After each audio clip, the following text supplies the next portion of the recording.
I'll be honest, I've been struggling with what I'm going to talk about today. Had a couple things on my heart and unsure of where to go with them. But I want to take a quick moment to read one of our Brit Hadashah portions, and then we'll go from there. So in Matthew 26:36 through 46. And I will probably only actually read to 40.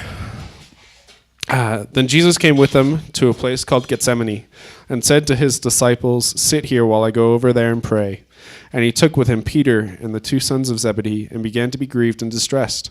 Then he said to them, "My soul is deeply grieved to the point of death. Remain here and keep watch with me." And he went a little beyond them and fell on his face and prayed, saying, "My Father, if it is possible, let this cup pass from me, yet not as I will, but as you will." And he came to the disciples and found them sleeping and said to Peter, "So you men could not keep watch with me for 1 hour." And then, as we know, it continues. He goes and prays 2 more times and finds them sleeping both times again.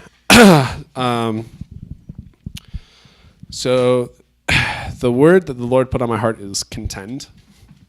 And contend means to face or to come to grips with. And it's also the word used for wrestling in what comes after what we just read in the Torah portion also can be defined as contending with. And in this sense, if you go back, obviously Jacob has been told to go back to the land of Esau, his brother, but yet he hears that Esau's coming after him with 400 men. And you get this feeling that suddenly he's lost confidence in what he's been told, right? He's been told to go back, and God's not going to send him back to be destroyed. That's not what his purpose is. That's not what he's going to do to any of us. But Jacob instantly forgets that and says, "Oh my gosh, I need to divide my camps. I need to send gifts. I need to prepare for destruction. That's what's going to happen to me."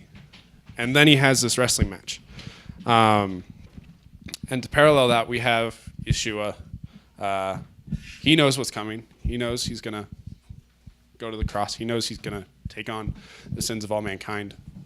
And he knows this, and yet he has to contend with it. He has to come to grips with it. He goes to his father and says, "Help me. If it doesn't have to be, take it away. Take it away, please."